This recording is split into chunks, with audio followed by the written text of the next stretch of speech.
Economics by Marisa Vidal, Tony Taylor, Hidden Master, Destiny Medina, Michael Perez, and Louis Mungeri. Economics is a study of how people use their resources. It's concerned with the production, consumption, and transfer of wealth. In sociological terms, it's the study of the social cause and effect of various economic phenomena. This field can be broadly divided into a classical period and contemporary one. For example, family economics applies basic economic concepts such as production, division of labor, distribution, and decision-making. So, family can be applied to this. Using economic analysis tries to explain outcomes unique to a family, such as marriage, the decision to have children, fertility, and so on. As you all know, the US has the largest and most technologically powerful economy in the world. The US is a market-based economy, and most of its decisions are made by private individuals and big business firms, as well as our federal and state government, which buy needed goods and services. An economic system that is different from ours is the Brazilian one. Now, Brazil has a free market economy which falls more towards capitalist lines. Crucial elements to Brazil's economy are the manufacturing of particular cars, aircrafts, petrochemicals, construction, and so on. In the US, we have three branches, which is within our government.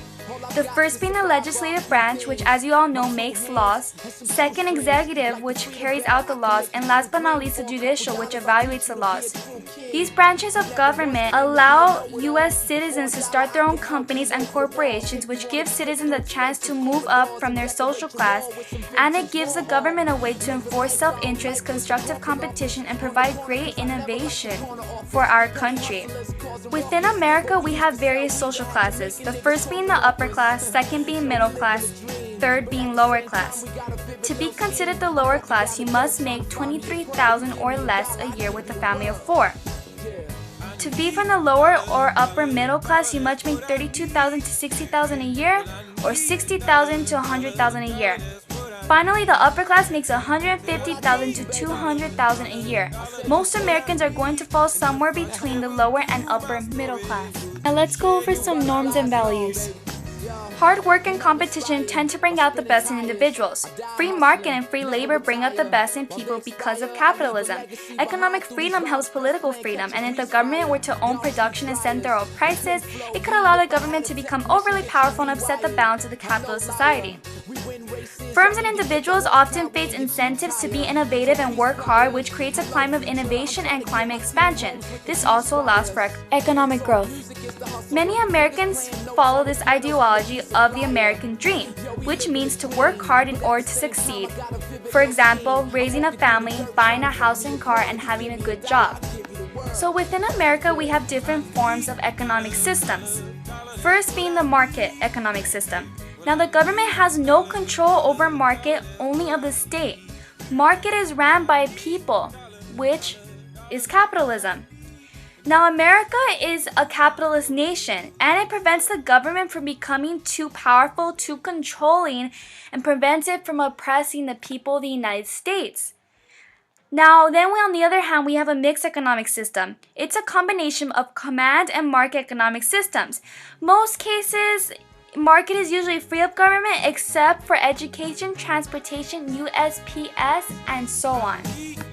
Although America has a great economic system, there are some cons to it. Now, income taxes are going higher and higher. The problem with this is that if the system's resources are drained by an outside entity, the system will operate inefficiently.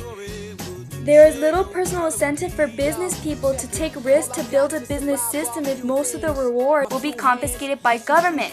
Raising taxes is the worst thing that could happen right now in American society. Regulations are also increasing. Now, as roadblocks accumulate and things get more complicated, there's less reason to invest and more reason to sit it out. Regulations tend to slow down the business process. Then we have a monopoly. A monopoly is where one business has complete control of the market, which means that there's no competition and no varieties in goods. It's very difficult for new businesses to enter the market. So the first drawback about money is that its value doesn't remain stable over time. When the value of money falls, it means rise in the price level of inflation.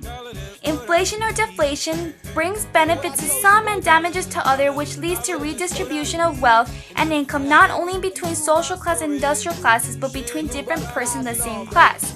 Such changes the structure of the society. It also widens the difference between the rich and the poor, which leads to class conflict. In conclusion, the American economic system is neither good nor bad. It is very difficult to have a perfect structure within any economic system in the world. We hope you learned a little bit more about the economic system. Thank you for watching, and thank you for your attention.